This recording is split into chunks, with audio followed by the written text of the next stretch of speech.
Psychology of the sword. How to remain calm and maintain mental control under pressure. What if I told you that true strength lies not in reaction, but in calmness? And that there's a path used by samurai, monks, and Eastern masters to keep their minds sharp, even when the world tries to crush them? Today you will learn to master the only battlefield from which it's impossible to escape, your own mind. Sign up now and begin this journey of self-control and clarity. The training starts today. Most people believe they lose control because of what happens outside. Someone provoking them, unexpected criticism, sudden pressure, a situation that goes wrong. But in Eastern philosophies, especially Zen and Buddhism, there is a deeper understanding. External chaos doesn't create inner disorder. It merely reveals what was already weakened within. The true battle is never against the world, against people, or against circumstances. It takes place in the intimate space of the mind, where thoughts, memories, impulses, and interpretations clash like waves against fragile rocks, and it is there that self-mastery begins or fails.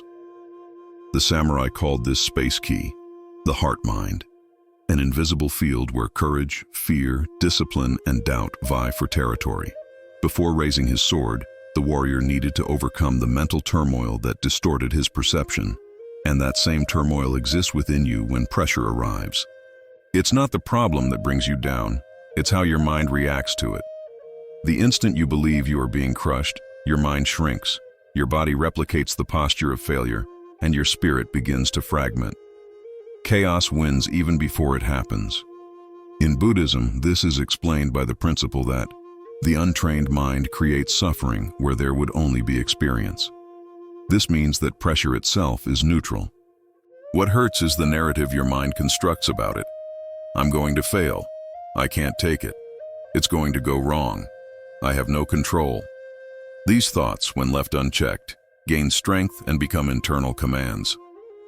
But the good news is that just as a warrior can train their body for battle, you can train your mind to remain steadfast. The first step is realizing that you are not obligated to believe everything your mind screams under pressure. Zen masters taught that thoughts are like clouds. They appear, transform, and disappear. The problem is when you cling to them as if they were unquestionable facts. When external chaos presses, agitated thoughts arise, but you can choose not to feed them. That choice is the beginning of self-mastery. The inner battlefield isn't won with brute force, but with clarity.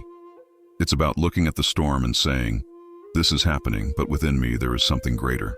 It's about realizing that behind the mental noise there is a clarity that never disappears, only is obscured. This clarity is your anchor. When you understand this, chaos ceases to be the enemy and becomes a mirror, revealing exactly where you still need to grow. And it is at this precise point that true control begins.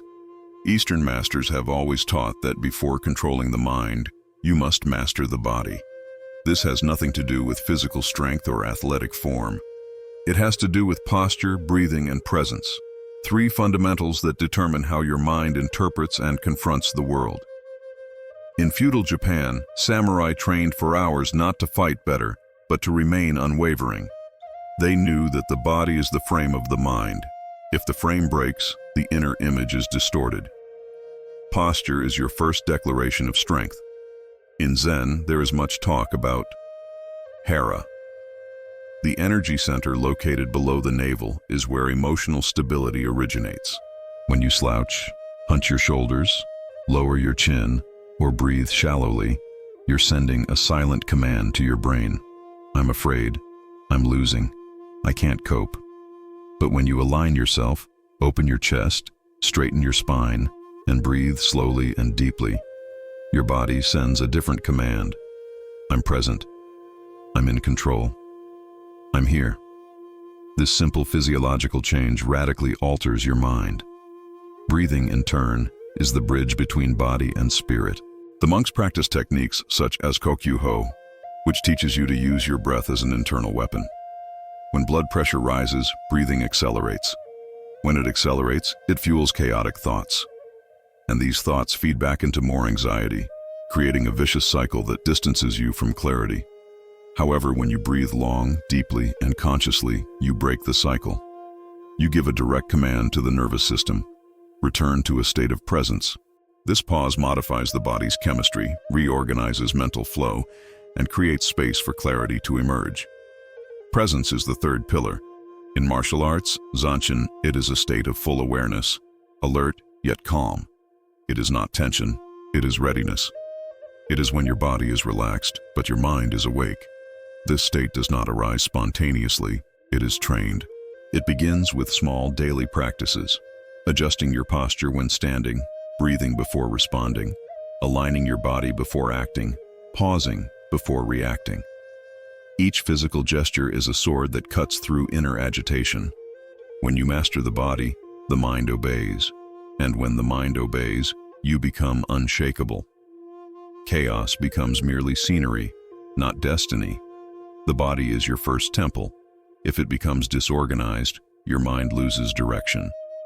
But when you discipline it, you create such deep inner roots that no external storm can uproot them. In Western thought, self-control is often seen as strength or resilience. However, in Eastern traditions, especially Zen, Taoism, and internal martial arts like Aikido, emotional mastery arises not from effort, but from non-reactivity. A trained mind doesn't immediately enter the flow of impulse. It creates a space between what happens and what it decides to do. This space is sacred. It is where freedom, clarity, and true strength reside. To react is to be carried away. To act is to choose the path. The difference between the two defines who you are when the pressure reaches extreme levels. Zen calls this state mushin no shin, the formless mind, which observes without clinging, perceives without becoming attached, feels without being dragged along. The reactive mind contracts. The awakened mind expands. When a strong emotion arises, such as anger, fear, or anxiety, the first tendency is to respond immediately, to speak loudly, attack, justify, defend oneself, flee. But this impulse is merely an echo of traumas, habits, and patterns that you have repeated so many times that they now seem natural. This natural is not your true self, it is your conditioned mind. The sacred interval is the moment when you perceive the impulse, but don't become confused by it. You feel the anger rising, but you don't transform into it. You perceive the fear growing, but you don't succumb to it. You notice the anxiety, but you don't feed it. It's like observing a storm through a window. It exists, it's strong, but it doesn't sweep you away because you see yourself as an observer, not a victim. This conscious detachment is the essence of non-reactivity. It allows you to act from intention, not from fleeting emotion. In martial arts, the master never reacts to the opponent's first move. He waits, he observes, he reads the flow of the situation. His response is calculated, precise, aligned with his energy. This wisdom is not physical, it is mental. It is knowing that the first impulse is rarely the best. Non-reactivity does not mean slowness, it means mastery. It means giving your mind the chance to see beyond the noise. When you react, the world controls you. When you wait, breathe, and choose, you control your inner world. The practice begins with small gestures. Breathing before responding, observing before speaking, reflecting before deciding. It's about training the mind not to rush into the first thought that comes to mind. Over time, this ceases to be a strategy and becomes part of your identity. You are no longer someone guided by the winds of emotion. You are someone who guides the inner winds. The pressure may increase, provocations may arise, but the sacred interval remains present. And in it, you find the freedom that most never experience. In Eastern traditions, especially in Buddhism and feudal Japan, pain was never seen as punishment, but as the raw material of evolution. Life does not mold the warrior with comfort, but with friction. The samurai knew that each blow received, each loss experienced, and each disappointment faced was part of the process that made him more conscious, resilient, and profound.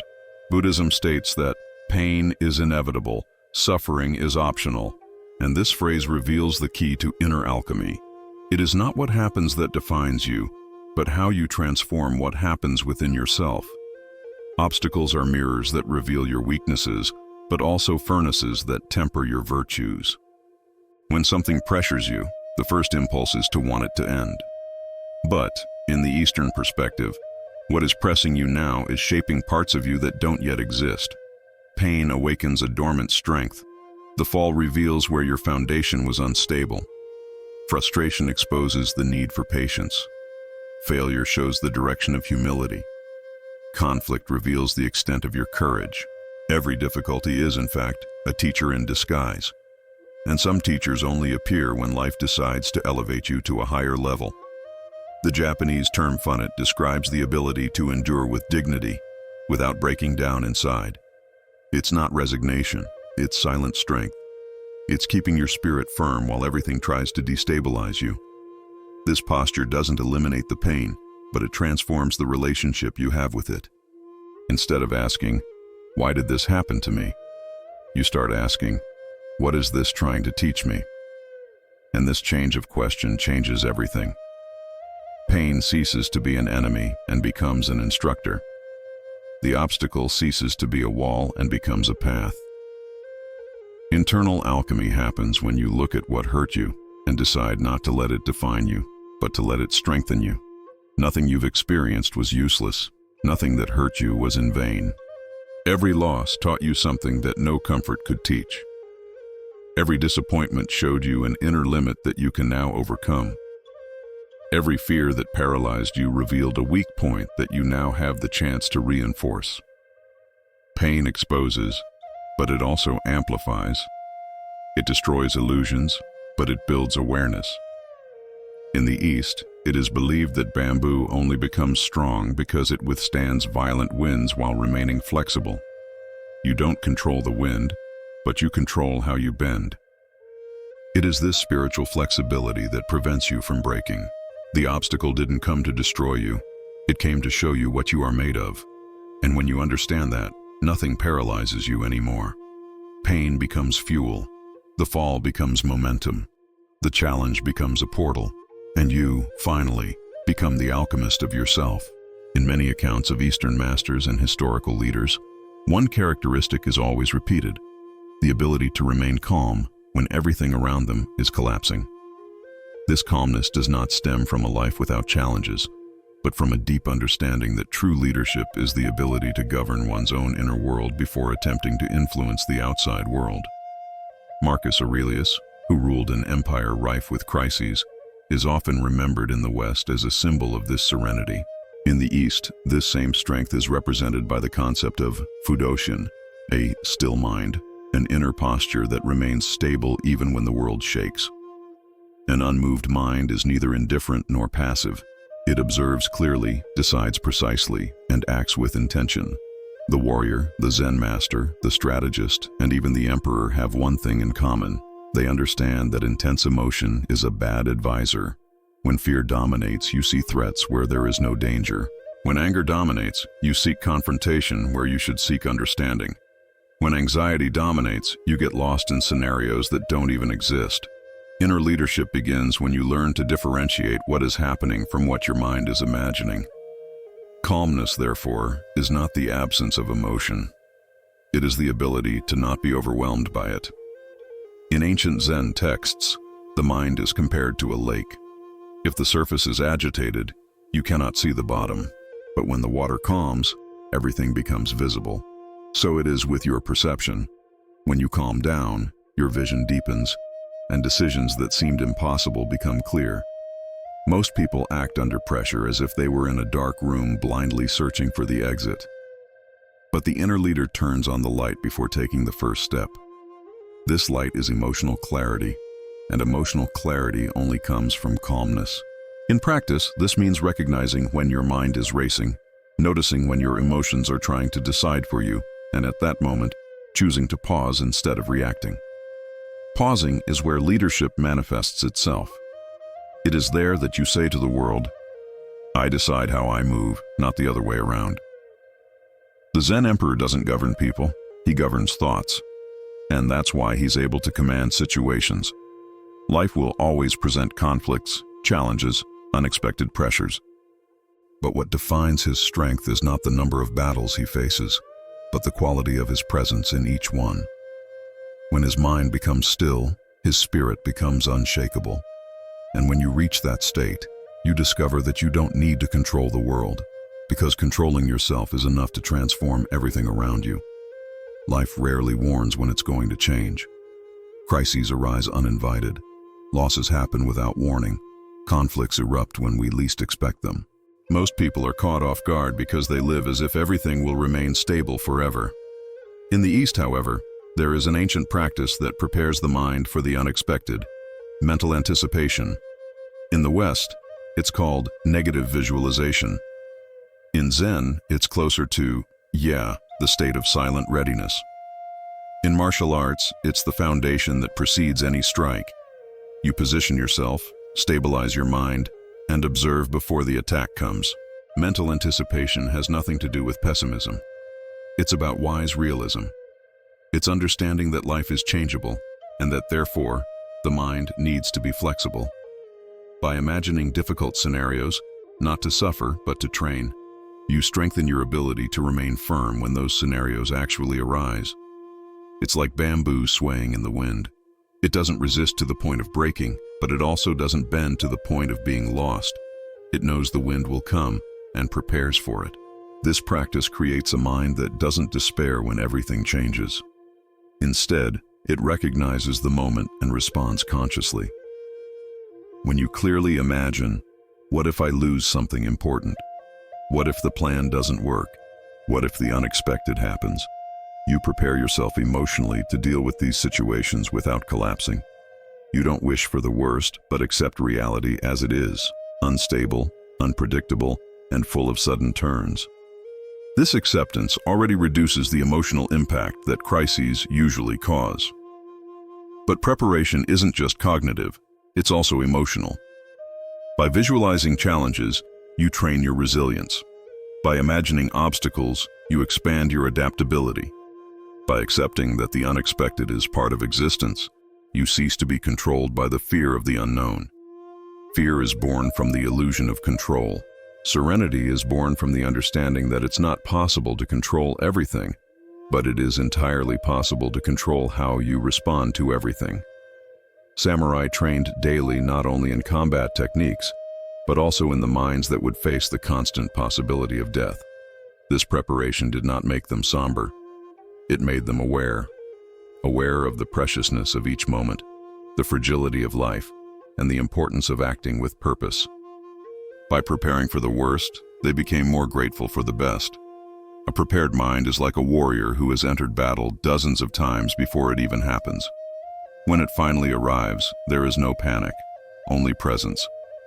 The unexpected ceases to be an enemy and becomes a natural part of the journey. And so you learn that serenity is not born from external stability, but from internal preparation. Not expecting the storm not to come is wisdom. Knowing how to face it when it comes is mastery. In the East, breathing has always been considered more than a biological function. It is the bridge between body, mind, and spirit. For Zen masters, breathing is the thread that connects you to the present. For Tibetan monks, it is the tool that dissolves anxiety. For Japanese warriors, it is the foundation of inner power, called Kokyu Ryoku. When the pressure builds, breathing is the first thing to change. It speeds up, shortens, and becomes irregular. And the more disorganized it becomes, the more fragmented the mind becomes. Therefore, regaining control begins with regaining rhythm. The great truth is simple. You don't control the storm, but you control the air you let in. And that control changes everything. When you breathe slowly, deeply, and consciously, your body interprets it as a signal of safety. It's as if you're telling it, I'm in control. The mind, in turn, responds by reducing the intensity of thoughts. The external chaos doesn't disappear, but it loses the power to drag you down. Breathing is the internal button that deactivates reactivity and activates presence. That's why, in martial arts like Aikido, every movement begins and ends with the breath. Without it, the body loses precision and the mind loses direction. Breathing stabilizes the energy center, the hara, and it puts you back on track when the world tries to push you off course. In Zen, there's an exercise called Susoku-kan. This technique consists of simply observing your breath, feeling the air going in and out without trying to change anything. With practice, the mind reorganizes itself, the body relaxes, and posture aligns naturally. The simplicity of this technique reveals its depth. Calmness is always available, but you need to access it. Breathing also creates space between you and the emotion that arises. When anger appears, the first reaction is to exhale quickly. When fear arrives, the chest tightens. If you follow this automatic flow, you become a slave to the impulse. But if you pause, inhale slowly, and exhale consciously, you interrupt the pattern. The emotion continues to exist, but it no longer dominates the action. This skill transforms conflicts, difficult decisions, and moments of pressure into opportunities for inner growth. Furthermore, conscious breathing returns you to the only moment where real control exists, the now. Anxiety lives in the future. Guilt lives in the past. Breathing lives only in the present. When you return to the present, you return to power. And this return can happen in seconds. Just one complete cycle of inhalation and exhalation is enough for the mind to emerge from chaos and find its center. Breathing is silent, discreet, invisible, but it is the most powerful weapon you possess. It is always with you, never lost, never exhausted. A master may lose his sword, but never his breath. And on the path to self-mastery, the sword that cuts the most is not the one made of steel, but the breath that stabilizes, silences, and reorganizes everything within. The modern world values speed, quick responses, and continuous movement. But in Eastern philosophies, there is a much deeper understanding. Acting too quickly is often acting wrongly. Silence is not the absence of action, it is preparation for the right action. In Zen, silence is called, and the necessary space between a stimulus and a response. It is in and that's where wisdom is born. When the mind is silent, perception opens. And when perception opens, you see what the hasty ignore. In traditional Japanese arts, such as calligraphy, ikebana, or kendo, silence is an essential part of the execution. Before the stroke, silence. Before the strike, silence. Before the decision, silence. This pause allows the mind to align with the body and the present moment. Without it, any action becomes hasty. In daily life, you are constantly pressured to respond immediately, to justify yourself right away, to act without reflecting. But strategic silence is the conscious refusal to be enslaved by urgency. When you remain silent, you observe. And to observe is to understand without being swept away. It is to see not only what is happening, but what lies behind it. It is to perceive hidden intentions, subtle emotions, possible paths. Silence gives you an advantage because it organizes your mind while the minds of others remain chaotic. This is why Eastern masters were known for listening more than speaking. They knew that every word spoken without awareness is an arrow launched without aim. Silence is also protection. It prevents you from surrendering your power to the other person in the heat of the moment. When you respond impulsively, you reveal weaknesses, create openings, and lose focus. But when you remain silent, you preserve your energy, maintain your position, and allow the other person to reveal more than they would like. Often, silence teaches more than any argument. It disarms conflicts, exposes intentions, and neutralizes attacks. Not reacting is, in itself, a form of intelligent reaction. Furthermore, silence deepens the connection with oneself. In the noise of the world, the inner voice is lost. But when the mind is silent, you hear what matters again: your instinct, your intuition, your clarity. In Zen practices, silence is seen as the true nature of the mind, and thoughts as temporary waves that form on this ocean. When you choose silence, you choose to return to the ocean. There is no confusion. There is only presence. Strategic silence is not omission. It is not passivity. It is not escape. It is mastery. It is the warrior who keeps his sword sheathed until the exact moment. It is the archer who holds the arrow until the right breath. It is the master who waits for the perfect instant to act. In a society that values noise, silence becomes a weapon, and whoever learns to use it earns not only the respect of others, but self-respect.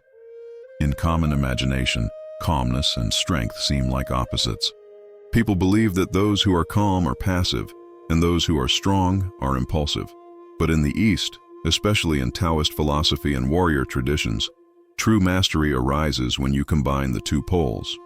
The Tao Te Ching describes this balance as the union of the gentle and the firm, of yin and yang. Water, for example, is gentle, but it overcomes stone. Bamboo is flexible, but it faces storms that uproot rigid trees. Calmness is gentleness. Decision is firmness. Together, they form an invincible force. A warrior without composure is merely brute force, powerful, but unstable. Any provocation throws him off balance. Any unforeseen event disorganizes him. Conversely, a warrior who is merely calm but lacks firmness becomes overly contemplative, incapable of acting when necessary. True art lies in uniting introspection and action, silence and movement, contemplation and decision. This state is sought in Kudo, the Japanese archery, where the archer trains for years to align mind, posture, and intention. He doesn't release the arrow because he wants to hit. He releases it when inner silence creates the perfect moment. Calm without action is stagnation. Action without calm is chaos. But action born of calm is precision.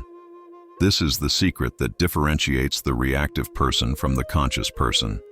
The reactive mind acts because it feels. The conscious mind acts because it chooses.